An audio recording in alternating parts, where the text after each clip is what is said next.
বিসমিল্লাহির রহমানির রহিম। আম আমি সবাইকে আমার আজকের ক্লাসে স্বাগত জানাচ্ছি। আমি অ্যাক্সিস মেডিকেল স্কুলকে ধন্যবাদ জানাচ্ছি তারা আমাকে এই প্ল্যাটফর্মটা তৈরি করে দেওয়ার জন্য।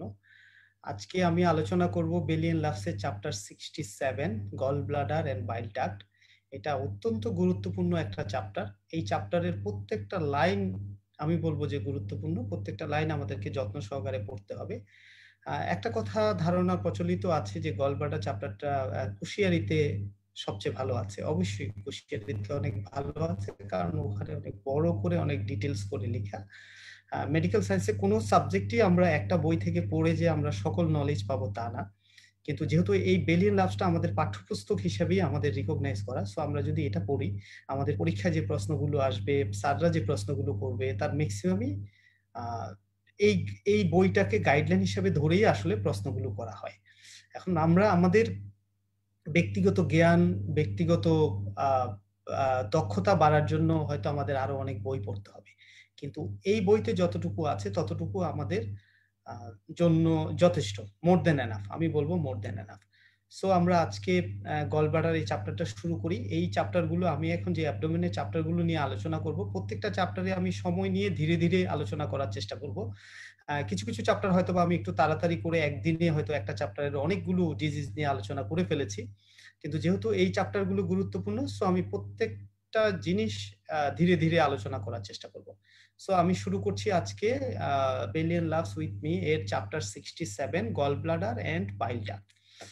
এই চ্যাপ্টারে আমাদের যদি আমরা লার্নিং অবজেক্টিভ গুলো দেখি, তাহলে দেখবো যে understanding the anatomy and physiology of the gall bladder and bile duct and is pathophysiology and management of gallstone. So আমরা এই চ্যাপ্টারে গলস্টোন ডিজিজ সম্পর্কে আমরা শিখবো, জানবো, এবং তারপরে আমরা পড়বো হলো বিলিয়ারি ট্রির কিছু অ্যাবনর্মালিটিস নিয়ে, এবং আমরা পড়বো মেলিগনেন্ট ডিজিজ, অর্থাৎ গল ব্লাডার এবং বাইল ডাক্টে যে মেলিগনেন্ট ডিজিজ হয় সেই ডিজিজগুলো নিয়ে আমরা এই চ্যাপ্টারে পড়াশোনা করব। সো আমি প্রথম থেকে শুরু করি।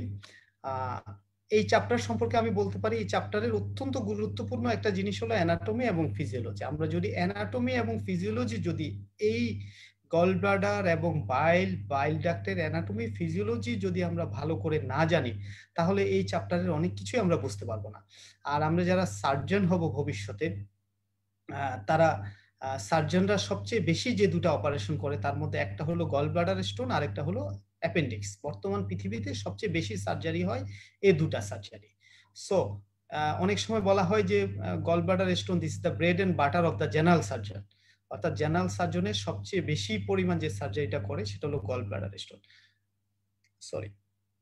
সো আমরা এই সাবজেক্ট সার্জারিতে আমরা যারা কেরিয়ার করব, তারা যদি এটা যদি না বুঝি আমরা ভালো করে, হ্যাঁ, তাহলে আমরা আসলে আমাদের অনেক কিছু গ্যাপ থেকে যাবে। হ্যাঁ, সো আমরা প্রথমেই আমাদের যেটা সার্জিক্যাল অ্যানাটমি এবং ফিজিওলজি এই চ্যাপ্টারের জন্য অত্যন্ত গুরুত্বপূর্ণ। সো দেখি প্রথমে যেটা বলা হচ্ছে সেটা হলো গল ব্লাডার কোথায় থাকে, আন্ডার সারফেস অফ দ্য লিভারে থাকে। তারপরে কিছু গল ব্লাডারের বর্ণনা দেয়া আছে যে এটা একটা পিয়ার শেপ অর্গান, এটার একটা লেংথ কত দেয়া আছে, নর্মাল ক্যাপাসিটি দেয়া আছে, কতটুকু বাইল গল ব্লাডারে থাকে, এটার কি কি অংশ আছে, যেমন ফান্ডাস, বডি, নেক, এই অংশগুলো আছে, আমরা এটা ছবিতে দেখবো। সো এই অ্যানাটমিটা আমরা প্রয়োজন হলে অ্যানাটমির বই থেকে আমরা আবার ভালো করে পড়ে নিব। এই যে কিপস অফ লুস্কা। সো প্রত্যেকটা অ্যানাটমি আমরা মনে রাখার চেষ্টা করব, যার কারণে দেখবেন যে অন্যান্য চ্যাপ্টারের চেয়ে গলব্লাডার চ্যাপ্টারে অ্যানাটমিটাও বেশি যোগ করা হয়েছে। ওকে, আচ্ছা। তারপরে আসি এই অ্যানাটমির মধ্যে আমাদের সবচেয়ে গুরুত্বপূর্ণ একটা পার্ট হলো সিস্টিক ডাক্ট। কারণ আমরা যখন গলব্লাডার অপারেশন করি তখন আমরা এই সিস্টিক ডাক্টের মধ্যে আমরা ক্লিপিং করি এবং সিস্টিক ডাক্টটা আমরা কাটি, কেটে আমরা পুরো গলব্লাডারটা রিমুভ করে নিয়ে আসি। হ্যাঁ, সো এই জন্যই আমাদের এই সিস্টিক ডাক্টটা গুরুত্বপূর্ণ। সিস্টিক ডাক্টের ডায়ামিটার কতটুকু, তারপরে লুমেনের ডায়ামিটার কতটুকু সিস্টিক ডাক্টের, একটা হলো 3 সেন্টিমিটার, একটা হলো 3 মিলিমিটার, আমরা এভাবেই মনে রাখতে পারি। সো এটা একটা গুরুত্বপূর্ণ। অন্যান্য এই যে ভালভ অফ হেস্টার আছে, আমরা এগুলো পড়ে যাব এগুলো। তারপরে হলো আমাদের cystic duct joint, cystic duct কোথায় জয়েন করে, কারণ আমরা যখন সার্জারিটা করব, যেহেতু বলেছি সার্জারির সময় আমরা সিস্টিক ডাক্টে আমরা ক্লিপিং করব, যে সো সিস্টিক ডাক্ট কোথায় তৈরি হচ্ছে, কোথায় সে ড্রেন হচ্ছে, আমাদেরকে এই জিনিসটা জানতে হবে। এবং দেখা যাচ্ছে যে 80% সিস্টিক ডাক্ট কোথায়, কমন হেপাটিক ডাক্টের সুপ্রাডিউডেনাল পার্টে এটা জয়েন করছে। তো আমাদের জন্য আমি বলবো, যারা আমরা সার্জন হব, যারা আমরা এই সার্জারিটা করি, অথবা যারা আমরা ভবিষ্যতে এই সার্জারিটা করব, তাদের জন্য বরঞ্চ গুরুত্বপূর্ণ হলো অ্যাবনর্মাল অংশগুলো জানা। কারণ বাইল ডাক্ট ইনজুরি আমরা পরবর্তীতে পড়বো, এটা ডেঞ্জারাস দেন এ ক্যান্সার, ডেঞ্জারাস দেন এ ক্যান্সার। কারণ এই গলব্লাডার অপারেশন বাংলাদেশে এমন কমন একটা অপারেশন, এবং গলব্লাডার অপারেশন সম্পর্কে বলা হয় এটা গলির মোড়ে মোড়ে এই অপারেশনটা হয়, অর্থাৎ সবাই আমরা ধারণা করি এটা খুবই সহজ অপারেশন, কিন্তু এখানেও বাইল ডাক্ট ইনজুরির রেট আছে প্রতি 100-তে 0.1 বা 0.2 অথবা 0.5 পর্যন্ত। হ্যাঁ, সো একজনের যদি বাইল ডাক্ট ইনজুরি হয়, ইট ইজ মানে সার্জন এবং পেশেন্ট দুজনেরই life will be in danger, both will be in in in মানে যেটা আমি বলতে চাচ্ছি খুবই বিপদে পড়বে। সো যেগুলো কমন আছে, নর্মাল যেগুলো, এগুলো সবাই আমরা পারি, খুবই সহজ, কিন্তু অ্যাবনর্মালের অপারেশনটা করাই সবচেয়ে জটিল। সো আমরা এই abnormality of the cystic duct, abnormality of the gallbladder, এই জিনিসগুলো আমরা যতটুকু আছে বা অন্য বইতে যা আছে আমরা এটা বোঝার চেষ্টা করবো। হয়তোবা আপনারা যারা এখন এমবিবিএস পরীক্ষা দিবেন তাদের জন্য এটা গুরুত্বপূর্ণ না, এই অ্যাবনর্মালিটি গুলা বেশি জানা গুরুত্বপূর্ণ হলো যারা পরবর্তীতে সার্জারি ট্রেনিং করছেন, বা ভবিষ্যতে যারা সার্জন হবেন, সার্জারি যখন ট্রেনিং করবেন, তখন আমরা এই আপনারা এই অ্যাবনর্মালিটি গুলো সম্পর্কে আরো বিস্তারিত করবেন। সো এটা জাস্ট হলো একটা পড়াশোনার অংশ হিসাবে আমি জাস্ট আপনাদেরকে বোঝানোর জন্য বলে যাচ্ছি। দেন আসেন সিস্টিক আর্টারি, এটা গুরুত্বপূর্ণ। এটা কোথা থেকে আসে? Right hepatic artery. কিছুক্ষণ পরে আমরা ছবিতে দেখবো এই যে অ্যাবনর্মালিটিস, এই যে 15% ক্ষেত্রে দেখা যাচ্ছে যে right hepatic artery and cystic artery cross in front of the common hepatic duct. So এটাই বলছি, যারা ভবিষ্যতে আমরা সার্জন হবো তাদের জন্য কিন্তু এই অ্যাবনর্মালিটিস গুলা বেশি গুরুত্বপূর্ণ। দেন আসেন একটা অত্যন্ত গুরুত্বপূর্ণ জিনিস, এটা আমাদের সবাইকে পড়তে হবে, সেটা হলো ক্যালোস ট্রায়াঙ্গেল, ক্যালোস ট্রায়াঙ্গেল অথবা হেপাটোবিলিয়ারি ট্রায়াঙ্গেল। এটা আমাদেরকে সবাইকে এটা পড়তে হবে। ওকে, ক্যালোস ট্রায়াঙ্গেলটা কি আমি প্রথমে একটু আপনাদেরকে বাংলায় বুঝিয়ে বলি। ক্যালোস ট্রায়াঙ্গেলটা হলো একটা ট্রায়াঙ্গেল, আমি যখন গলব্লাডার অপারেশন করব তখন এই ক্যালোস ট্রায়াঙ্গেলটা আমি ভালোভাবে ডিসেকশন করে এখানে সিস্টিক ডাক্ট এবং সিস্টিক আর্টারি আমি আইডেন্টিফাই করব, এবং এই দুটা জিনিস আমি ক্লিপ করব, ক্লিপ করে দেন আমি বাকি গলব্লাডারটা বের করে নিয়ে আসবো। সো আমার যদি কোনো ইনজুরি হয় বা কোনো কিছু যদি আমি কোনো দুর্ঘটনা ঘটাই, তাহলে হলো এই ক্যালোটে যদি আমি ঠিকমতো সিস্টিক ডাক্ট এবং সিস্টিক আর্টারি যদি আইডেন্টিফাই করতে না পারি, তাহলে আমার আমি দেখা যাবে যে একটা জটিল কমপ্লিকেশন তৈরি করছি। হ্যাঁ, সো এই জন্যই ক্যালোট ট্রায়াঙ্গেলটা অত্যন্ত গুরুত্বপূর্ণ। যে কোনো পরীক্ষায় যে কোনো জায়গায় স্যাররা ক্যালোট ট্রায়াঙ্গেল সম্পর্কে জিজ্ঞাসা করবে। সো আমাদের যেটা জানার ব্যাপার সেটা হলো ক্যালোট ট্রায়াঙ্গেলের বাউন্ডারি, ক্যালোট ট্রায়াঙ্গেলের বাউন্ডারি। দেখেন এখানে ক্যালোট ট্রায়াঙ্গেলের বাউন্ডারি, আমাদের আগে যে বেলিয়ান লাভস 26-এ ক্যালোট ট্রায়াঙ্গেলের একটাই বাউন্ডারি ছিল, কিন্তু আমরা অন্য বইতে দেখতাম দুটো বাউন্ডারি আছে। বেলিয়ান লাভস 27 যেটা করেছে সেটা হলো তারা দুটো বাউন্ডারি এখানে নিয়ে আসছে। ওকে, সো আমি একটা একটা দেখি। এই যে ক্যালোট ট্রায়াঙ্গেলের boundary bounded by cystic duct, অর্থাৎ ইনফেরিয়রলি থাকছে হলো সিস্টিক ডাক্ট। হ্যাঁ, কমন হেপাটিক ডাক্ট থাকছে মিডিয়ালি, যেহেতু ট্রায়াঙ্গেল সো তিনটা বাহু থাকবে, আর সুপিরিয়রটা থাকছে হলো সিস্টিক আর্টারি। সো আমি এটা মুখস্থ করব যে ক্যালোস ট্রায়াঙ্গেলের বাউন্ডারি কি, cystic duct inferiorly, common hepatic duct medially, এবং সুপিরিয়র হলো সিস্টিক আর্টারি। এই যে কিছু কন্টেম্পোরারি লিটারেচারে বলেছে যে তারা এটাকে কিছুটা চেঞ্জ করেছে। সেই চেঞ্জটাতে কি, চেঞ্জের বাউন্ডারি হলো সুপিরিয়রলি কি থাকছে, inferior surface of the liver. So ওটার সাথে এটার এই জায়গাতে একটা পার্থক্য। ওখানে সুপিরিয়রলি কি বলেছিল, সুপিরিয়রলি বলেছিল সিস্টিক আর্টারি, আর এখানে বলছে সুপিরিয়রলি থাকছে inferior surface of the liver. Laterally কি থাকছে, ওখানে ল্যাটারালি ছিল আমাদের ওখানে ল্যাটারাল বাউন্ডারি ছিল না, এখানে ল্যাটারালি বলছে সিস্টিক ডাক্ট থাকছে, আর এখানে মিডিয়ালি বলছে গলব্লাডার থাকছে। ওকে, গলব্লাডার এবং by the common hepatic duct. So এই দুটা বাউন্ডারি আমরা মুখস্থ করব। পরীক্ষায় আমরা যে কোনো একটা বলবো, বলার পরে স্যার যদি মনে হয়, যেহেতু আমাদের বইতে দুটো আছে, আগেও আমরা দুটাই পড়তাম সব সময়। হ্যাঁ, সো এই ক্যালোস ট্রায়াঙ্গেলের ইম্পর্টেন্সটা কি, ইম্পর্টেন্স হলো it is the important surgical landmark as the cystic artery usually can found within the boundary, অর্থাৎ এই সিস্টিক আর্টারিটা এই ট্রায়াঙ্গেলের মধ্যেই থাকে। এটাই সার্জিক্যাল গুরুত্বপূর্ণ। পরীক্ষায় যখন আমরা লিখব তখন এটার সাথে আরো হয়তো আমরা দু একটা কথা লিখবো যে এটা আইডেন্টিফাই না করতে পারলে ইনজুরি হবে, এটা আইডেন্টিফাই করা গুরুত্বপূর্ণ একটা জিনিস। সো সেরকম দুটা তিনটা পয়েন্ট করে আমরা এটা লিখবো। সো ক্যালোট ট্রায়াঙ্গেল আমাদের জন্য একটা গুরুত্বপূর্ণ শর্ট নোটস, একটা গুরুত্বপূর্ণ সাবজেক্ট। এটা আমরা দেখি, এটা হলো আমাদের নরমাল অ্যানাটমি, গল ব্লাডারের নরমাল অ্যানাটমি। নরমাল অ্যানাটমির মধ্যে যদি আমরা প্রথমে আর্টারি দেখি, common hepatic artery. Common hepatic artery থেকে আমাদের যাচ্ছে হলো এই পাশে গ্যাস্ট্রোডিউডেনাল আর্টারি, আর ও পাশে যাচ্ছে হলো আমাদের হেপাটিক আর্টারি। হেপাটিক আর্টারি আবার দুভাগে ভাগ হচ্ছে, এটা left hepatic artery, right hepatic artery. Right hepatic artery থেকে আমাদের আসছে হলো সিস্টিক আর্টারি। আর গল ব্লাডার আমরা দেখছি এখান থেকে রাইট ডাক্ট, লেফট ডাক্ট এখানে ইউনাইট হয়ে হচ্ছে হলো কমন হেপাটিক ডাক, দেন সিস্টিক ডাকের সঙ্গে ইউনাইট হয়ে হচ্ছে হলো আমাদের কমন বাইল ডাক। সো এই অ্যানাটমি গুলো আমরা পড়বো। আর এটা হলো একটা নরমাল ক্যালোটের ছবি, নরমাল ক্যালোট ট্রায়াঙ্গেল। হ্যাঁ, যেমন আমরা বাউন্ডারিটা ওটার সঙ্গে মিলিয়ে নিব, একটা হলো ইনফিরিয়র, একটা হলো সুপিরিয়র, একটা হলো মিডিয়াল বাউন্ডারি। ওকে, সো দুটা বাউন্ডারি আমরা বইতে দরকার হলে এখানে আরেকটা বাউন্ডারি এঁকে, ছবি এঁকে আমরা দুটা বাউন্ডারি শিখে রাখার চেষ্টা করব। ওকে, এবং দুটাই আমরা ক্লিয়ার ধারণা রাখার চেষ্টা করব। দেন আমরা আসি এই যে আমাদের অ্যাবনরমালিটিস গুলো, এটা হলো নরমাল ক্যালোটস। আর অ্যাবনরমাল ক্যালোটস এই যে আমরা দেখছি যে কমন হেপাটিক আর্টারিটা কি হচ্ছে, বিতে কি দেখা যাচ্ছে, টর্সুয়াস কমন হেপাটিক। কমন হেপাটিক আর্টারিটা এভাবে বেঁক এখানে চলে যাচ্ছে। তখন দেখা যাচ্ছে যে আমার এই সিস্টিক আর্টারিতে ক্লিপ করার কথা আমি না করে এখানে করে ফেললাম। Okay, it make a disaster. Again আমরা এখানে দেখছি কি, এখানে সিতে হলো রাইট হেপাটিক আর্টারিটা এখানে টর্সুয়াস হয়ে আমাদের ক্যালোটসে চলে আছে। সো আমার দেখা যাচ্ছে যে আমি সিস্টিক আর্টারি ক্লিপ করার কথা না করে আমি এটা করে ফেলছি। তখন দেখা যায় অনেক সময় ব্লিডিং হয়। ব্লিডিং হওয়ার পরে আমি আর সিস্টিক ডাকটা খুঁজে পাচ্ছি না, আমি কমন বাইল ডাকটা ক্লিপ করে ফেলছি। So this is the dangerous complication of gall bladder surgery. এই এক্সাম্পল গুলাকে বলে ক্যাটারপিলার টার্ন অথবা মনিহান হাম্পস। এটা পরীক্ষায় জিজ্ঞাসা করা হয়, যে কোনো ভাইভাতে স্যাররা এই জিনিসটা জিজ্ঞাসা করে, হোয়াট ইজ মনিহান হাম্প। সো এটা ছবি আছে, আমরা ছবি দেখে যদি সুন্দর করে পড়ি তাহলে আমাদের এটা মনে থাকবে। দেন আসি এই যে বলা হয়েছে most dangerous anomalies where the hepatic take a tortuous course in front of the origin of the cystic duct. হ্যাঁ, তারপরে হলো এই যে এটাকে ক্যাটারপিলার হাম অথবা মনিহান্স হাম বলে।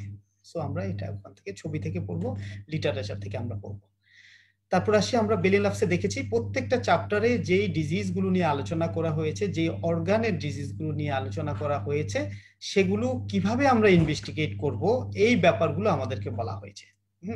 কি কি পরীক্ষা নিরীক্ষা দ্বারা আমরা এই ডিজিজ গুলোকে ইনভেস্টিগেট করবো সেগুলো বেলিয়ান লাভসের প্রথমে অ্যানাটমি ফিজিওলজি, তারপরে এই ধরনের ইনভেস্টিগেশন গুলো নিয়ে আলোচনা করা হয়েছে। সো গল ব্লাডার ডিজিজ যেহেতু সবচেয়ে কমন, সো এর প্রত্যেকটা ইনভেস্টিগেশন নিয়ে আমরা ডিটেলস আলোচনা করব এবং প্রত্যেকটা ইনভেস্টিগেশন অত্যন্ত গুরুত্বপূর্ণ। সো প্রথম ইনভেস্টিগেশন যেটা আসে প্লেন রেডিওগ্রাফ। আমরা জানি গল ব্লাডার ডিজিজে আমরা আসলে এখন আর সেভাবে এক্স-রে অ্যাবডোমেন করা হয় না, এবং এক্স-রে অ্যাবডোমেনের যে ফাইন্ডিংস গুলো সেগুলো আসলে ইদানিংকালে খুব একটা বেশি পাওয়া যায় না, কারণ আলট্রাসোনোগ্রাফি এত কমন হয়ে গিয়েছে যে খুব সহজেই মানুষ আলট্রাসোনোগ্রাফি করে। তারপরেও এগুলো পরীক্ষায় অনেক সময় থাকে, ওসপিতে থাকতে পারে, এটার জন্য খুব গুরুত্বপূর্ণ। সেটা হলো যেমন গুরুত্বপূর্ণ কি কি আছে, এক্স-রেতে আমরা কি পেতে পারি, এক্স-রেতে আমরা আমাদের যে স্টোন আছে সেই স্টোনের একটা সাইন আছে, মার্সিডিজ বেন অথবা সিগাল সাইন, আমি একটু পরে দেখাবো এই এক্স-রেতে এটা কি বোঝা যাচ্ছে।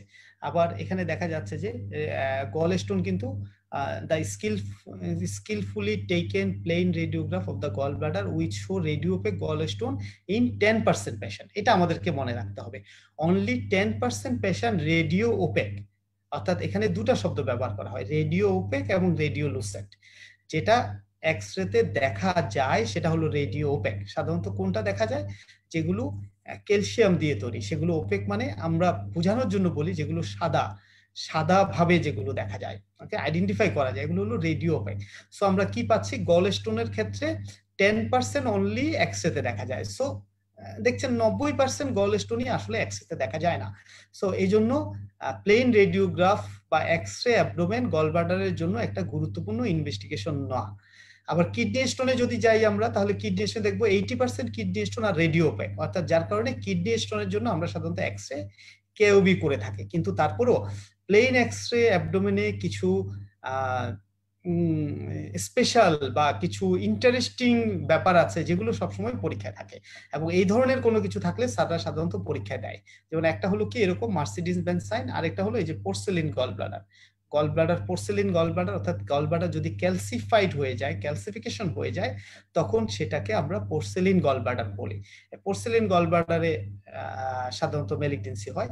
বর্তমান সময়ে ইভেন বাংলাদেশেও আমাদের যেহেতু আর্থসামাজিক অবস্থার উন্নতি হয়েছে, আমাদের মানুষ যেহেতু এখন চিকিৎসার পিছনে অন্য বস্ত্রের পরে, বাসস্থানের পরে চিকিৎসার পিছনে তারা তাদের একটা অংশ ব্যয় করতে পারছে, সো এখন আমরা পোর্সেলিন গল ব্লাডার অথবা Mercedes Benz sign, seagull sign এগুলো আমরা খুব কমন পাওয়া যায় না। কিন্তু যদি কখনো পাওয়া যায়, কোনো স্যার যদি এটা পান, স্যার ওই এক্সরেটা সবসময় রেখে দেন পরীক্ষার জন্য। সো এই জন্যই আমাদের এই জিনিসগুলো পড়তে হবে। অথবা দেখা যাচ্ছে এখন ইন্টারনেট থেকে ছবি নিয়েও ওসপি তৈরি করা হচ্ছে, সো আমরা এগুলা পড়বো। এই নিচে লেখা আছে traditionally it is consider that cholecystectomy is associated with, অর্থাৎ কার্সিনোমা গলব্লাডার হওয়ার একটা কারণ পোর্সেলিন গলব্লাডার। হ্যাঁ, সো এটা আমরা জাস্ট জেনে রাখবো, আর কিছু না। কিন্তু আমরা এখন দেখি, এই যে এটা হলো মার্সিডিজ সাইন। মার্সিডিজ হলো একটা গাড়ি কোম্পানি, ওকে, বিখ্যাত গাড়ি কোম্পানি। সো তাদের যে সিম্বলটা আছে, সেই সিম্বলের মতো ভিতরে এই যে দেখা যাচ্ছে, আমি যদি ছোট করে যদি আঁকতে পারি, এই ভিতরে এটাকে বলে, অথবা সিকাল সাইন। আর এই যে এখানে ক্যালসিফিকেশন হয়ে গেছে, গলব্লাডার সাধারণত এরকম দেখানোর কথা, অথবা এরকমও না, দেখা যাচ্ছে যে আমার এই যে রেডিওলুসেন্ট ব্ল্যাক যেটা, এরকম হওয়ার কথা, কিন্তু আমরা দেখছি রেডিও ওপেক হয়ে গেছে। সো এটা হলো পোর্সেলিন গলব্লাডার, আমরা এটা মনে রাখার চেষ্টা করব। আর এখানেও সিটি স্ক্যান, আমি সিটি স্ক্যান সম্পর্কে দু একটা কথা বলি। সিটি স্ক্যান আমরা যেরকম মেডিকেল সায়েন্সে যখন আমরা পড়াশোনা করি, যখন আমরা ফার্স্ট ইয়ারে মেডিকেল সায়েন্স পড়াশোনা শুরু করি, তখন আমরা আসলে কি করি? প্রথমে আমরা নর্মাল অ্যানাটমি পড়ি, আমরা নর্মাল ফিজিওলজি পড়ি, আমরা নর্মাল প্যাথোলজি পড়ি, দেন আমরা হলাম অ্যাবনর্মাল জিনিসটা দেখি। সিটি স্ক্যান, এমআরআই, আলট্রাসোনোগ্রাফি যখন আমরা পড়বো, আমরা চেষ্টা করব প্রথমে নর্মাল জিনিসটা পড়তে, আর নয়তো আমি অ্যাবনর্মাল জিনিসটা বুঝবো না। যেমন আমি যখন নর্মাল অ্যানাটমি পড়ছি, তারপরে আমি ডিজিজ পড়ছি। So CT scan, MRI, ultrasonography অথবা এই ধরনের ইনভেস্টিগেশন গুলোর জন্য আমরা বলবো, বইতে সাধারণত নর্মাল কোনো কিছু ছবি দেয়া থাকে না। হ্যাঁ, বইতে যেহেতু প্যাথোলজি নিয়ে আলোচনা করা হয়েছে, সো প্যাথোলজিক্যাল ফিল্মগুলোই থাকে। কিন্তু আমরা আমাদের শেখার জন্য ইন্টারনেটে হোক বা অন্য কোথাও থেকে হোক, নর্মাল গুলো আমরা শেখার চেষ্টা করবো। যেমন একটা সিটি স্ক্যান যখন আমার সামনে আসবে, তখন আমি ভেতর থেকে বাইরে দেখতে পারি, বাহির থেকে ভেতর দেখতে পারি। আমি যদি আউটার থেকে ইনার দিকে দেখি, আমি প্রথমে স্কিন দেখবো, দেন আমি সফট টিস্যু দেখবো, দেন আমি বোনস দেখবো, হোক এটা সিটি স্ক্যান অফ অ্যাবডোমেন, কোনো প্রবলেম নাই। আমি লিভার দেখবো, আমি স্প্লিন দেখবো, আমি স্টোমাক দেখবো, আমি প্যানক্রিয়াস দেখবো, আমি কিডনি দেখবো, আমি আমার কি বলে আমার ভার্টিব্রাল কলাম দেখবো, আমি পিছনে মাসেল দেখবো। হ্যাঁ, দেন আমি দেখছি এখানে প্যানক্রিয়াস, দেন আমি গল ব্লাডার, দিস ইজ আমার গল ব্লাডার, এবং এখানে যে এই যে হোয়াইট দেখা যাচ্ছে, এটা হলো পোর্সেলিন গল ব্লাডারের ছবি। হ্যাঁ, কিন্তু আমি যদি নর্মাল জিনিসগুলো যদি আমার চোখে যদি না ভাসে, আমার মেমোরিতে, আমার ব্রেনে যদি না থাকে, হ্যাঁ, তাহলে আমি হয়তো বা এই অ্যাবনর্মাল জিনিসটা আমি সহজে আইডেন্টিফাই করতে পারবো না। সো এটা বলবো।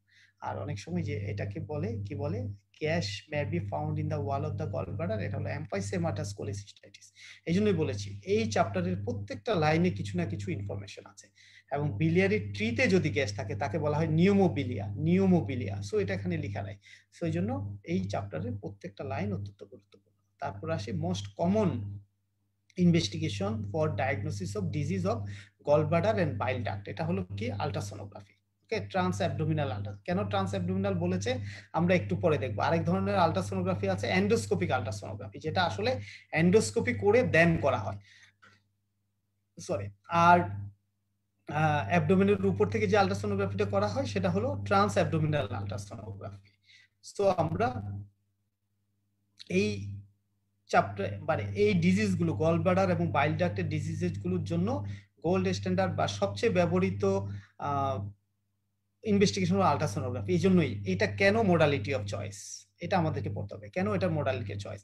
এটা অনেকটা অ্যাকুরেট, এটা খুব সহজেই অ্যাভেলেবল পাওয়া যায়, এটা মানে ইনএক্সপেন্সিভ, অন্য ইনভেস্টিগেশনের চেয়ে এটা খরচ কম পড়ে, এটা কুইক টু পারফর্ম, এটা সহজে করা যায়। সো এই সকল কারণে আমরা আল্ট্রাসোনোগ্রাফিটা আমাদের জন্য গুরুত্বপূর্ণ। সো এই প্রশ্নটাই পরীক্ষা যখন থাকবে, তখন আমি পয়েন্ট আকারে লিখবো, 1 2 3 4, হয়তো অন্য বই থেকে 5 6 7 8 আমি যোগ করব, কিন্তু পরীক্ষায় সর্বোচ্চ নাম্বার পাশের জন্য আমার এই 5টা লিখলেই যথেষ্ট। এই জন্য যখন যা পড়েন বেলিয়ান আস্তে পড়ার চেষ্টা করেন, দেখবেন তারপরে বাকি জিনিস অন্য জায়গা থেকে এসে যোগ হয়ে যাবে। হ্যাঁ, এখন আমরা আল্ট্রাসোনোগ্রাফিতে কি কি দেখতে পারি, আর যদি আমাকে জিজ্ঞাসা করে যে আল্ট্রাসোনোগ্রাফি এটাগুলো হলো আল্ট্রাসোনোগ্রাফি অ্যাডভান্টেজ, যে এটা অ্যাকুরেট হয়, এটা রেডিলি অ্যাভেলেবল, এটা ইনএক্সপেন্সিভ, এটা কুইক টু পারফর্ম। আর যদি বলে আল্ট্রাসোনোগ্রাফির আমাদের ডিসঅ্যাডভান্টেজ কি, তাহলে এটা বলবো এটা অপারেটর ডিপেন্ডেন্ট। কোন অর্থে অপারেটর ডিপেন্ডেন্ট বলা হয়? আমি সার্জন, গলব্লাডার সার্জারি করব আমি, কিন্তু এই ইনভেস্টিগেশনটা আমাকে আরেকজন হেল্প করছে। হ্যাঁ, উনি হয়তো সবকিছু সঠিকভাবে ধরতে পারছে না, উনি হয়তো কোথাও একটা কিছু মিস করে যাচ্ছে, এই জন্য এটা বলা হচ্ছে অপারেটর ডিপেন্ডেন্ট। হ্যাঁ, আর আমরা গলব্লাডারে আল্ট্রাসোনোগ্রাফিতে কি কি দেখবো সেটাও এখানে বলা আছে। এই যে দেখবো কি কি দেখবো আমরা, size of the gall bladder can be seen, stone আছে কিনা, পলিপ আছে কিনা, দেন হলো ওয়ালের থিকনেস কত, গল ব্লাডার ওয়ালের থিকনেস কত, তারপরে এই যে অ্যারাউন্ড ইনফ্লামেশন আছে কিনা, এটা আমরা আল্ট্রাসোনোগ্রাফি দিয়ে বুঝতে পারি। এই যে size of the common bile ডাক্টের সাইজ কত সেটা বুঝতে পারি। অকেশনালি এক্সট্রা হেপাটিক বিলিয়ার ডাক্টে যদি স্টোন থাকে সেটাও আমরা ডিটারমাইন করতে পারি আল্ট্রাসোনোগ্রাফি দিয়ে। So use of ultrasonography in gallbladder disease, সুবিধা বললাম, অসুবিধা বললাম, কি কি আমরা করতে পারি সেটা বললাম, যে আমরা গলব্লাডারের সাইজ দেখতে পারি, আমরা স্টোন দেখতে পারি, আমরা পলিপ দেখতে পারি, আমরা গলব্লাডারের থিকনেস মেজার করতে পারি, আমরা গলব্লাডার ইনফ্লামেশন যাকে আমরা কোলিসিস্টাইটিস হিসেবে জানি সেটা ডায়াগনোসিস করতে পারি, আমরা বাইল ডাক্টের ডায়ামিটার দেখতে পারি, অনেক সময় ইন্ট্রাহেপাটিক কোনো বিলিয়ারি ট্রি আছে, স্টোন আছে কিনা সেটা আমরা দেখতে পারি। Okay, so ultrasound also helpful because এই যে অবস্ট্রাকটিভ জন্ডিসের কোনো কজ আছে কিনা সেটাও আমরা অনেক সময় আইডেন্টিফাই করতে পারি। সো এতগুলো গুরুত্বপূর্ণ হলো আমাদের আল্ট্রাসোনোগ্রাফি, ইউজ অফ আল্ট্রাসোনোগ্রাফি বা আল্ট্রাসোনোগ্রাফি গল ব্লাডার ডিজিজ। এইভাবে যদি কোনো প্রশ্ন করা হয় বা স্যাররা যদি প্রশ্ন করে যে আল্ট্রাসোনোগ্রাফি কেন করবে, হ্যাঁ, তখন আমরা এই কথাগুলো বলবো। এবং দেখেন এগুলো সবই বেলিয়ান লাভসে আছে, সো হয়তো পয়েন্ট আকারে নেই, গদ্যের ভাষায় আছে। সো আমরা এটাকে এভাবে মার্কার দিয়ে দাগিয়ে আমরা কিন্তু পরীক্ষায় যখন আমরা লিখবো অথবা পরীক্ষা যখন বলবো তখন আমরা এরকম পয়েন্ট আকারে লিখবো এবং পয়েন্ট আকারে বলবো। আমি এই ছবিটা অবশ্যই বলবো প্রত্যেক ডাক্তারের এই ছবিটা বোঝা উচিত। আমি মেডিসিন হলেও কোনো সমস্যা নেই, আমার কাছে আমার আত্মীয় স্বজন অনেক সময় একটা আল্ট্রাসোনোগ্রাফি নিয়ে আসবে এই আমার পাথরটা একটু দেখে দেওয়ার জন্য, তাই না? সো আমি একদম বাংলা ভাষায় কথা বলছি, আপনারা কিছু মনে করবেন না, যাতে আপনাদের বোঝার জন্য। দেখেন আমি আপনাদের দৃষ্টি আকর্ষণ করব এই ছবিটার দিকে। এই ছবিটা অবশ্যই আমাদেরকে সবাইকে বোঝা উচিত। এখানে কি বলছে, ultrasound examination of gall stone. এখানে কি কি দেখতে হবে, এই যে আমাদের গল ব্লাডার, এই যে আমাদের গল্পটা দেখছি। ওকে, তারপরে আর কি দেখা যাচ্ছে যে স্টোন কিভাবে চিনবো আমরা। সো স্টোন চিনবো হলো এই যে অ্যাসোসিয়েটেড উইথ অ্যাকুস্টিক শ্যাডো, অর্থাৎ কাস্টিং অ্যাকুস্টিক শ্যাডো মানে ছায়া, পিছনে একটা ছায়া পড়বে। ওকে, এই ছায়া দেখে আমরা বুঝবো যে এটা স্টোন। আর যদি ছায়া না থাকে তাহলে আমরা বুঝবো এটা স্লাজ। অনেক সময় বাইলের কন্টেন্ট গুলো অথবা বাইলটা অনেক সময় ঠিক হয়ে এই ধরনের একটা স্টোন জাতীয় ছবি তৈরি করতে পারে। আর যদি স্টোন না থাকতো তাহলে টোটাল জিনিসটা এরকম ব্ল্যাকিশ অর্থাৎ রেডিওলুসেন্ট থাকতো। ওকে, বুঝতে পেরেছেন? এই ছায়াটা হলো এই যে স্টোন, স্টোনের পিছনে এই যে ছায়া, এই যে ব্ল্যাকিশ, ব্ল্যাক যেটা আছে এটা হলো ছায়া। এই যে আরেকটা স্টোন, এই যে তার পিছনে আরেকটা ছায়া। ওকে, সো এটা হলো অ্যাসোসিয়েটেড উইথ অ্যাকুস্টিক শ্যাডো। আর এখানে দেখেন মাল্টিপল স্টোন দেখা যাচ্ছে, অনেকগুলো স্টোন, হ্যাঁ অনেকগুলো স্টোন দেখা যাচ্ছে। সো আমরা এই জিনিসগুলো, এই আল্ট্রাসোনোগ্রাফিটা আমরা প্রত্যেকেই বোঝার চেষ্টা করব, চেনার চেষ্টা করব।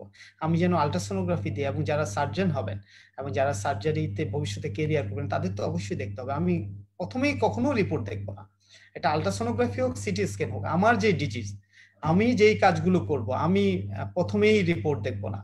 আমি প্রথমে নিজেই এই সিটি স্ক্যানটা পড়ার চেষ্টা করব, আমি প্রথমে নিজেই আল্ট্রাসোনোগ্রাফিটা পড়ার চেষ্টা করব, আমি প্রথমেই নিজেই এই এক্সরেটা পড়ার চেষ্টা করব, তারপরে আমার ফাইন্ডিংস এর সঙ্গে আমি রেডিওলজিক্যাল ফাইন্ডিংস মিলিয়ে দেখবো। কারণ at the end of the day এই পেশেন্ট কে আমাকেই সার্জারি করতে হবে, আমাকে সিদ্ধান্ত দিতে হবে, কোনো কমপ্লিকেশন হলে আমাকে ম্যানেজ করতে হবে। সো একজন রেডিওলজিস্ট, একজন সিটি স্ক্যান যিনি করেন, রিপোর্ট করেন, উনি একটা জিনিস মিস করতে পারে, উনি মিস করলে উনাকে আমি আর ব্লেম করতে পারবো না। হ্যাঁ, কিন্তু পেশেন্ট এসে কিন্তু আমাকেই ব্লেম করবে। সো আমাকে এই জিনিসগুলো ভালোভাবে বুঝতে হবে, জানতে হবে, সেই অনুযায়ী আমাকে সিদ্ধান্ত দিতে হবে। আমি তো অন্য সিটি স্ক্যান, যেমন সিটি স্ক্যান অফ ব্রেন যেটা নিউরোসার্জন কাজ করে, সেটা আমার খুব একটা না জানলেও চলবে। হ্যাঁ, কিন্তু যিনি নিউরোসার্জন হবেন তার কিন্তু সেটা বুঝতে হবে। এরকম আমরা যারা স্পেশালাইজেশনে কাজ করি, সাব স্পেশালিস্টে কাজ করি, তাদের এই জিনিসগুলো অবশ্যই ভবিষ্যতে পড়তে হবে। কিন্তু যেহেতু একটা কমন ডিজিজ, সো আমি আপনাদেরকে প্রত্যেক এমবিবিএস স্টুডেন্টকে আমি বলবো আপনারা যেন অন্তত এই আল্ট্রাসোনোগ্রাফিটা যেন চিনেন, অন্য আল্ট্রাসোনোগ্রাফির চেয়ে গল ব্লাডারের আল্ট্রাসোনোগ্রাফি। দেন আসি, যে আগে বলেছিলাম এটা হলো এন্ডোস্কোপিক আল্ট্রাসাউন্ড। এটা আমাদের দেশে খুব একটা নেই, একটা বা দুটা সেন্টারে আছে। এই যে এখানে এন্ডোস্কোপ আছে, এন্ডোস্কোপের মাঝে আল্ট্রাসোনোগ্রাফি করা হচ্ছে, সেখানে দেখেন কি সুন্দর সিবিটি দেখা যাচ্ছে। আমরা কিন্তু এই আল্ট্রাসোনোগ্রাফিতে সিবিটি দেখতে পাইনি। সো এটা হলো এন্ডোস্কোপিক আল্ট্রাসোনোগ্রাফির সুবিধা। এখানে খুব ভালো করে অথবা এই যে প্যানকিটিক ডাক দেখা যাচ্ছে, ঠিক আছে, যেটা আমরা কনভেনশনাল আল্ট্রাসোনোগ্রাফিতে আমরা দেখতে পাইনি। সো এটাই হলো এন্ডোস্কোপিক আল্ট্রাসোনোগ্রাফির সুবিধা, যেহেতু আমাদের দেশে খুব বেশি একটা নাই একটা বা দুটা সেন্টারে আছে। সো এটা আমরা আসলে ওইভাবে দেখতে অভ্যস্ত না। আর কিছু ইনভেস্টিগেশন আছে, ওই যে বললাম আগে এক সময় ছিল এখন নাই, সেটা হলো কোলিসিন্টিগ্রাফি বা হিডা স্ক্যান। এটা সাধারণত এখন আর করা হয় না। তারপর ওলার কোলিসিস্টোগ্রাফি, ইন্টারভেনাস কোলাঞ্জিওগ্রাফি, এই ইনভেস্টিগেশন গুলো এখানে দেখেন, oral and intravenous cholecystography are of interest of historic purpose, অর্থাৎ আগে এক সময় করা হতো, এই জন্য জাস্ট নামগুলো লেখা আছে, আমরা এগুলো নামগুলো জেনে রাখলেই চলবে, তার চেয়ে বেশি কিছু না। দেন আসি সিটি স্ক্যান। হ্যাঁ, গলব্লাডার ডিজিজের জন্য সিটি স্ক্যান অত্যন্ত গুরুত্বপূর্ণ একটা ইনভেস্টিগেশন। হ্যাঁ, এটাকে কি দেখা যায়, সিটি স্ক্যান কেন গুরুত্বপূর্ণ? সিটি স্ক্যানের মাধ্যমে আমরা লিভার দেখতে পারি, পাইল ডাক্ট দেখতে পারি, গলব্লাডার দেখতে পারি, প্যানক্রিয়াস দেখতে পারি, অর্থাৎ প্রত্যেকটা অর্গান আমরা অনেক ভালোভাবে দেখতে পারি। এই জন্য এটাকে কেন আমাদের প্রয়োজন হয়, স্টেজিং অফ ক্যান্সার স্টেজিং এর জন্য দরকার হয় গলব্লাডার, বাইল ডাক্ট, প্যানক্রিয়াস এর, বিশেষ করে লিম্ফ নোড আছে কিনা, লিভার মেটাস্টেসিস আছে কিনা, এই দুটা জিনিস ডায়াগনোসিস করার জন্য আমাদেরকে সিটি স্ক্যান হেল্প করে। হ্যাঁ, আল্ট্রাসোনোগ্রাফি বলে দিল যে গলব্লাডারের মধ্যে একটা টিউমার জাতীয় কিছু একটা আছে। এখন এই টিউমারটা থাকলে আমরা জানি যে গলব্লাডারে ম্যাক্সিমাম টিউমার হয় মেলিগন্যান্ট টিউমার। সো এই টিউমারটা কতটুকু এক্সটেন্ড হয়েছে এটাকে বলে স্টেজিং। হ্যাঁ, এটাকে বলে স্টেজিং, কারণ আমরা জানি যে কোনো ক্যান্সারের চিকিৎসার সফলতা, বা সবাই তো চায় ক্যান্সার রোগ হওয়ার পরে পেশেন্ট প্রথমে জানতে চায় স্যার আমার এই রোগ ভালো হবে কিনা। সো এটা ভালো হবে কিনা, অর্থাৎ কিউরেবল কিনা, সেই জিনিসটা ডায়াগনোসিস করতে হলে আমাদের স্টেজিং করতে হবে। কারণ স্টেজিং অনুযায়ী 1 2 3 4 সব ক্যান্সারেরই 4টা স্টেজ, 1 2 3 4। স্টেজ 1 অর্থাৎ আর্লি ক্যান্সার যদি থাকে, তাহলে আমরা পেশেন্টকে বলতে পারবো হ্যাঁ আপনার এই রোগ আমি চিকিৎসার মাধ্যমে সম্পূর্ণ ভালো করতে পারবো, অর্থাৎ কিউরেবল ডিজিজ। আর যদি স্টেজ 3 অথবা 4 হয়, তাহলে আমাকে পেশেন্টকে বলতে হবে না আপনি যে কয়দিন আছেন এই কয়দিন ভালো থাকবেন, কিন্তু এই রোগটা আমরা সম্পূর্ণ নির্মূল করতে পারবো না। সো এই ধরনের জিনিসগুলোর জন্য আমার গলব্লাডার ডিজিজের জন্য গুরুত্বপূর্ণ হলো সিটি স্ক্যান। ওকে, যদিও আমরা এই যে 75% gall stone can be identify CT scan, কিন্তু সিটি স্ক্যান একটা expensive investigation, modality of investigation. So আমরা গল স্টোন যদিও দেখা যায়, তারপরে আমরা গল স্টোন ডায়াগনোসিস করার জন্য আমরা আল্ট্রাসোনোগ্রাফির উপরই ডিপেন্ড করি, যেহেতু এটা অনেক কস্টলি। আর যখন আমাদের এরকম বড় সিদ্ধান্ত নিতে হবে, তখন আমরা অবশ্যই পেশেন্টকে সিটি স্ক্যান অ্যাডভাইস করব। এটা হলো একটা সিটি স্ক্যান, যেমন এখানে দেখা যাচ্ছে এই যে লিভারের মধ্যে মেটাস্টেসিস। সো আমি এটা মেটাস্টেসিস কিভাবে বুঝলাম, কারণ আমি নর্মাল লিভার কেমন দেখতে হয় সেটা আমি জানি। হ্যাঁ, আমি জানি বলে, আর এটা হলো আমার স্প্লিন, এই যে এটা আমার নর্মাল স্প্লিন। হ্যাঁ, সো আমি নর্মাল লিভার যেহেতু জানি, সো আমি বলতে পারি এটা হলো আমার অ্যাওর্টা। হ্যাঁ, সো আমি নর্মাল লিভার দেখে আমি বুঝতে পারছি যেটা আমার অ্যাবনর্মাল। হ্যাঁ, তারপরে এখানে যেমন দেখা যাচ্ছে গলব্লাডারের মধ্যে এই যে স্টোন দেখা যাচ্ছে। হ্যাঁ, শুধু স্টোন ডিজিজ ডায়াগনোসিস করার জন্য আমরা সিটি স্ক্যান করি না, আমরা সাধারণত এই যে লিভার এবং তার লিম্ফ নোড আছে কিনা এই দুটার জন্য আমাদের সিটি স্ক্যান প্রয়োজন হয়। তারপরে যে ইনভেস্টিগেশনটা নিয়ে আলোচনা করব, দেখা যাচ্ছে যে আজকে আমি প্রত্যেকটা ইনভেস্টিগেশন নিয়ে আলোচনা করছি, কারণ প্রত্যেকটা ইনভেস্টিগেশন আমাদের গুরুত্বপূর্ণ। সেটা হলো ইআরসিপি, এন্ডোস্কোপিক রেক্টোকেট কোলাঞ্জিও প্যাকিউটোগ্রাফি। আপনারা এর বাইরে ইআরসিপি বা এমআরসিপি সিটি স্ক্যান সম্পর্কে নলেজ হলে আপনারা রেডিওলজির বই পড়বেন, অন্য বই পড়বেন, কিন্তু দেখেন বেলিয়ান ল্যাবসে যতটুকু আছে এতটুকুই কিন্তু অনেকের জন্যই sufficient. This is widely used as এ, এটা এই অংশটা নিয়ে আমি একটু কথা বলতে চাই। ইআরসিপি দুটা কাজে এখানে ব্যবহার হয়, ডায়াগনস্টিক এবং থেরাপিউটিক। হ্যাঁ, ডায়াগনস্টিক মানে অ্যাজ এ ইনভেস্টিগেশন, ডায়াগনোসিস করার জন্য। থেরাপিউটিক মানে হলো আমরা এটাকে ট্রিটমেন্ট পারপাস হিসেবে ইউজ করছি কিনা। সো ইআরসিপি আমরা দুটা কাজেই ব্যবহার করতে পারি, as a diagnostic tool, as a therapeutic tool. আমরা কিছুক্ষণ আগে এক্সরে দেখেছি, আলট্রাসোনোগ্রাফি দেখেছি। এক্সরে, আলট্রাসোনোগ্রাফি কিন্তু আমরা অথবা সিটি স্ক্যান দেখেছি, তিনটা মডালিটি শুধুমাত্র ডায়াগনস্টিক টুল হিসেবে ইউজ হয়েছে। কিন্তু আমরা ইআরসিপিতে এসে দেখছি ERCP can be used as a diagnostic tool also in therapeutic tool.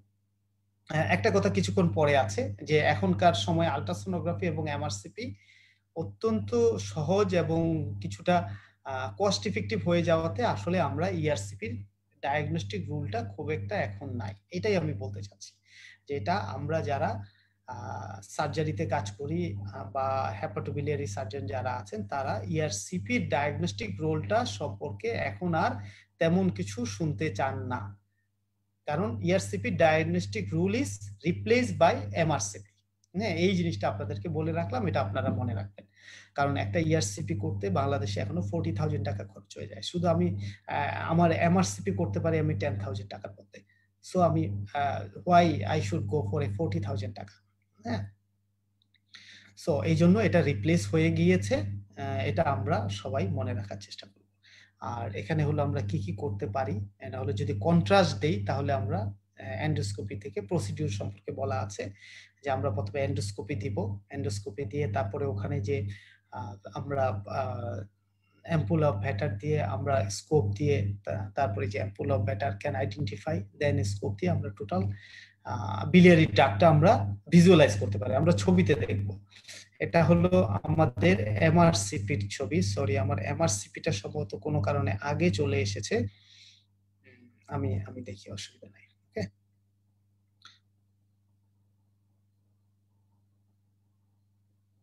So আমি ইআরসিপিটা শেষ করি আগে, ইআরসিপি শেষ করে দেন আমি এমআরসিপিতে যাব। ইআরসিপি, এই যে এই কথাটা এখানেও লেখা আছে, ইআরসিপি খুব কম ইউজ হয়, কিন্তু ইআরসিপির কিছু স্পেশাল ইউজ আছে, যেমন আমরা বাইল অ্যাসপিরেশন করতে পারি, করে আমরা সাইটোলজি করতে পারি। সো এই একটা ইনভেস্টিগেশন, অর্থাৎ যদিও আমি কিছুক্ষণ আগে বলেছি যে ইআরসিপি কে আমরা এখন আর ডায়াগনস্টিক টুল হিসেবে ইউজ করি না, কিন্তু এই একটা ক্ষেত্রে আমাদের অনেক সময় যদি আমাদের ব্রাশ সাইটোলজির প্রয়োজন হয় কোনো পেশেন্টের, আমি এইটা কোন ধরনের ক্যান্সার যদি বোঝার চেষ্টা করি বা আদৌ যদি আমি সিটি স্ক্যান দিয়ে ডায়াগনোসিস করতে না পারি, তখন অনেক সময় আমরা বাইল অ্যাসপিরেশন করে সাইটোলজি এবং মাইক্রোবায়োলজিক্যাল এক্সামিনেশন করে এই একটা ক্ষেত্রে শুধু ডায়াগনস্টিক রোল আছে। তারপর আসি আমরা এমআরসিপি। এমআরসিপি হলো আসলে একটা এমআরআই। হ্যাঁ, এমআরসিপি হলো একটা MRI, MRI of bile duct. হ্যাঁ, ম্যাগনেটিক রিজোনেন্স কোলাঞ্জিও প্যাঙ্কিটোগ্রাফি। ইআরসিপি বলতে কি বুঝি সেটা আমাদের পড়তে হবে, এন্ডোস্কোপিক রেট্রোগ্রেড কোলাঞ্জিও প্যাঙ্কিটোগ্রাফি, অর্থাৎ আমরা বাইল ডাক্ট দেখবো এবং প্যাঙ্কিয়াস দেখবো, এই জন্য বলা হচ্ছে কোলাঞ্জিও প্যাঙ্কিটোগ্রাফি। একই রকম এমআরসিপি যখন আসবে ম্যাগনেটিক রিজোনেন্স, অর্থাৎ এটা একটা এমআরআই, এটা একটা এমআরআই। কিসের এমআরআই? কোলাঞ্জিও প্যাঙ্কিটোগ্রাফি, অর্থাৎ কোলাঞ্জিও অর্থাৎ আমরা বাইল ডাক্ট, গলব্লাডার দেখবো এবং প্যাঙ্কিয়াস দেখবো। এখানে আমাদের এমআরসিপির অন্য একটা ফিল্ম, যেই ফিল্ম আমরা সাধারণত এমআরসিপির এই ফিল্মটা দেখেই বেশি অভ্যস্ত, কিন্তু এই ফিল্মটাও যদি আমরা দেখি, আমরা সিটি স্ক্যানের পরিবর্তে এটাও দেখতে পারি। যেমন এখানে দেখা যাচ্ছে যে এই যে এখানে একটা টিউমার দেখা যাচ্ছে, সো আমরা এমআরসিপি দিয়ে আইডেন্টিফাই করতে পারি। আর এখানে যেটা দেখাচ্ছে সেটা হলো যে নর্মাল, আমি কিছুক্ষণ পরে নর্মাল এমআরসিপি দেখবো, তখন আমরা অনেক সময় বুঝে যাব। এমআরসিপি প্রজেক্টিং ইমেজ, যেমন স্টোন ইন দা এনহাইলার অবস্ট্রাকশন, এখানে একটা স্টোন আছে, আমরা হয়তোবা বুঝতে পারছি না, আমরা যদি নর্মালটা দেখে আসি তখন আমরা বুঝতে পারবো। এটা বেলিয়ান লাভসে না, আমি এটা অন্য জায়গা থেকে নেওয়া। এখানে আমরা দেখেন একটা এমআরসিপি, এমআরসিপি এটাকে বলে, এমআরসিপির বিভিন্ন ধরনের ফিল্ম আছে, টি1 ফেজ, টি2 ফেজ, আরো বিভিন্ন ধরনের আমাদের ফেজের ফিল্ম আছে, তার মধ্যে এগুলো সাধারণত টি2 ফিল্ম। টি2 ফিল্ম যেখানে কি হয়, যে যেখানে টি2 ফিল্মে সাধারণত যেখানে ওয়াটার আছে সেই জিনিসগুলোকে হাইলাইট করা হয়, সেগুলোকে ভালো দেখা যায়। হ্যাঁ, যেমন এই যে এখানে আসলে কি দেখা যাচ্ছে, এটা আসলে বাইল, এগুলো আসলে সব বাইল, হোয়াইট রেডিও ওপেক যা দেখা যাচ্ছে সব আসলে ফ্লুইড। এই ফ্লুইডটাকে আমরা জানি এগুলা বাইল। ইন্টেস্টাইনে, এখানে এটা হলো ইন্টেস্টাইন, ইন্টেস্টাইনে যে ফ্লুইডটা আছে এটা বাইল ছাড়াও ইন্টেস্টাইনাল কন্টেন্ট হতে পারে। এখানে যে ইন্টেস্টাইন আছে এগুলো বাইলও আছে এবং অন্য কন্টেন্টও আছে, কিন্তু আমরা এখানে যে ট্রি যা দেখতে পাচ্ছি, হোয়াইট রেডিও ওপেক যা শ্যাডো দেখতে পাচ্ছি, এভরিথিং ইজ ফ্লুইড। হ্যাঁ, সো এটা দিয়ে আমরা কি কি আইডেন্টিফাই করতে পারছি, আমরা এই যে স্ফিংক্টার অফ ওডি এখানে দেখতে পাচ্ছি, এপাশে প্যানক্রিয়াটিক ডাক্ট দেখতে পাচ্ছি, আমরা কমন বাইল ডাক্ট দেখতে পাচ্ছি, তারপরে কমন হেপাটিক ডাক্ট দেখতে পাচ্ছি, right hepatic duct, left hepatic duct, cystic duct, gall bladder. So এখানেও সেরকম এটা অন্য একটা ভিউ থেকে নেওয়া, এবং কিছু কিছু বাইল যে ইন্টেস্টাইন এদিকে আছে, এখানে ইন্টেস্টাইন আরো ভালো দেখা যাচ্ছে, ডিউটেনাম এবং ইন্টেস্টাইন। হ্যাঁ, সো আমরা যখন এরকম দেখার কথা, যখন দেখা যাচ্ছে যে এই ট্রি এরকম দেখা যাচ্ছে না, এদিকে ট্রি দেখা যাচ্ছে না, সো এখানে একটা অবস্ট্রাকশন আছে আমরা ধরে নিচ্ছি। সো এটাই প্যাথোলজি হিসেবে দেখানো। ভবিষ্যতে যখন আমরা পড়বো আরো বেশি আমরা জানার চেষ্টা করবো। সো আমরা নর্মাল অংশটা যদি আমরা দেখি তাহলে অ্যাবনর্মালটা আমরা সহজে বুঝতে পারবো। That is about the MRCP. So এমআরসিপির গুরুত্ব কি? এমআরসিপির গুরুত্ব হলো এই যে এই বাইল ডাক্ট, এটা দেখেন কত সুন্দর দেখা যাচ্ছে এমআরসিপিতে, যেটা আমরা সিটি স্ক্যানে কিন্তু এরকম দেখতে পাই না। এই যে আমরা সিটি স্ক্যানে কিন্তু বাইল ডাক্ট এভাবে ভালো দেখতে পাই না, আলট্রাসোনোগ্রাফিতেও কিন্তু আমরা বাইল ডাক্ট দেখতে পাইনি। হ্যাঁ, সো এই বাইল ডাক্টের যদি কোনো প্যাথোলজি থাকে, কমন বাইল ডাক্ট হোক অথবা টোটাল ট্রি, হ্যাঁ, সেক্ষেত্রে আমাদের প্রয়োজন হয় এমআরসিপি। অথবা এই প্যানক্রিয়াটিক ডাক্টে যদি কোনো স্টোন থাকে, কোনো প্যাথোলজি থাকে, তখন আমরা এই এমআরসিপির সাহায্য আমাদেরকে নিতে হবে। দেন এটা হলো ইআরসিপির ছবি, এই যে এন্ডোস্কোপ, দেন হলো এই যে আমাদের কমন বাইল ডাক্ট, এই যে ডাক্ট, এই যে আমাদের গল ব্লাডার, এখানে হলো একটা অবস্ট্রাকশন আছে, এটা আমাদের ইআরসিপির ছবি। ইআরসিপি তে কমন বাইল ডাক্ট আর এমআরসিপি তে আমাদের common bile duct. So this is good. আমাদের ইআরসিপির ছবির চেয়ে এমআরসিপির ছবি অনেক ভালো। সো এই জন্যই আমরা ইআরসিপি কে ডায়াগনস্টিক টুল হিসেবে ইউজ না করে এমআরসিপি কে এখন আমরা ডায়াগনস্টিক টুল হিসেবে ইউজ করছি। আর ইআরসিপি দিয়ে যখন আমরা পাথর রিমুভ করব, স্টোন যখন রিমুভ করব, তখন সেটা আমরা থেরাপিউটিক বলি, অর্থাৎ আমরা চিকিৎসা করছি। হ্যাঁ, সেটা আমরা ওই চ্যাপ্টারে কনসার্ন বাইল ডাক্ট স্টোন নিয়ে যখন আলোচনা করব তখন বিস্তারিত আলোচনা করব। আরেকটা ইনভেস্টিগেশন আছে, করা হয়, খুবই আনকমন না, খুবই কমন না, কিন্তু একদম আনকমনও না, সেটা হলো পারকিউটিনিয়াস ট্রান্সহেপাটিক কোলাঞ্জিওগ্রাফি। অনেক সময় অবস্ট্রাকটিভ জন্ডিস থাকলে আমরা ইআরসিপি করে কোনোভাবেই দেখা যায় পেশেন্টের বাইল ডাক্টে আমরা যেতে পারছি না, তখন কি হয়, পারকিউটিনিয়াস অর্থাৎ আল্ট্রাসোনো গাইডে বাহির থেকে এরকম একটা আমাদের ক্যানুলাইজেশন করে দেন ডাই দিয়ে তারপর আমাদের এইরকম ইনভেস্টিগেশন করা হয়। অথবা অনেক সময় আমরা দেখা যাচ্ছে যে এই পাশ দিয়ে আমরা বাইলো ড্রেন করে থাকি, এটা হলো পারকিউটিনিয়াস ট্রান্সহেপাটিক কোলাঞ্জিওগ্রাফি, পিটিসি, পারকিউটিনিয়াস ট্রান্সহেপাটিক কোলাঞ্জিওগ্রাফি। শুধু কিভাবে করে এবং কি জিনিস এটা আমাদেরকে জেনে রাখতে হবে। So it's not a ERCP, it's not a CT scan, it's not a MRCP, it is a PTC. তারপর আসি ইনভেস্টিগেশন কোনটা দিয়ে আমরা কি করলাম সেটার একটা সামারি বক্স 67.1 এ কি আছে। আমরা প্লেন রেডিওগ্রাফ দিয়ে কি করতে পারি, ক্যালসিফিকেশন দেখতে পারি, এআর আছে কিনা সেটা দেখতে পারি, আল্ট্রাসোনোগ্রাফি দিয়ে আমরা স্টোন দেখতে পারি, বিলিয়ারি ডাইলিটেশন দেখতে পারি, এমআরসিপি তে আমরা অ্যানাটমি ভালো বুঝতে পারি, সিটি স্ক্যানে ক্যান্সার হলে আমাদের সিটি স্ক্যানের প্রয়োজন হচ্ছে, হিডা স্ক্যান এখন আমরা আসলে ওভাবে ইউজ করি না, ইআরসিপি আমরা দেখা যাচ্ছে যে অ্যানাটমি বোঝার অথবা স্টোন এবং বিলিয়ারি স্ট্রাকচারে আমরা থেরাপিউটিক হিসেবে এটা ইউজ করতে পারি, আমরা পিটিসি ইউজ করতে পারি, এন্ডোস্কোপিক আল্ট্রাসোনোকে অ্যানাটমি দেখা যায়, স্টোন দেখা যায়। আর এটা হলো পার অপারেটিভ কোলাঞ্জিওগ্রাফি, এটা শুধু ছবিটা তুলে নিয়ে আসি মনে রাখার জন্য। আমরা সাধারণত এভাবে পার অপারেটিভ কোলাঞ্জিওগ্রাফি এখন আর করি না, কিন্তু এন্ডোসায়ানিন গ্রিন দিয়ে কিছু কিছু জায়গায় এখনো ইসিজি বললে আসলে ভুল হয়ে যাবে, এন্ডোসায়ানিন গ্রিন দিয়ে এটা কিছু কিছু জায়গায় এখনো কি বলে করা হচ্ছে তা না, কিছু কিছু জায়গায় করে দেখা হচ্ছে যে ভবিষ্যতে এটার ব্যবহার আছে কিনা, এখনো এটা এক্সপেরিমেন্টাল পর্যায়ে আছে। কিন্তু পার অপারেটিভ এরকম কোলাঞ্জিওগ্রাফি আমরা করি না, বইতে যেহেতু আছে শুধু আপনাদের জানার জন্য নিয়ে আসা। So that's all today. আমি শুধু ইনভেস্টিগেশন নিয়ে আলোচনা করলাম, যেহেতু ইনভেস্টিগেশন গুলো অত্যন্ত গুরুত্বপূর্ণ এই চ্যাপ্টারের, প্রত্যেকটা ইনভেস্টিগেশন গুরুত্বপূর্ণ। আমি আশা করি আপনারা এগুলো পড়বেন এবং অন্য জায়গা থেকে ইন্টারনেট থেকে হোক এগুলো আপনারা আরো বিস্তারিত যতটুকু সম্ভব পড়ার চেষ্টা করবেন। কিন্তু আমি যতটুকু আলোচনা করেছি বেলিয়ান লাভসে যতটুকু আছে, অনার্স মার্ক পাওয়ার জন্য that is sufficient. Honours mark পাওয়ার জন্য এর চেয়ে বেশি নলেজ আপনার আর কখনোই প্রয়োজন হবে না। হ্যাঁ, এবং ফেলোশিপ পাস করার জন্য এর চেয়ে বেশি নলেজ আসলে প্রয়োজন হয় না। Thank you, good night.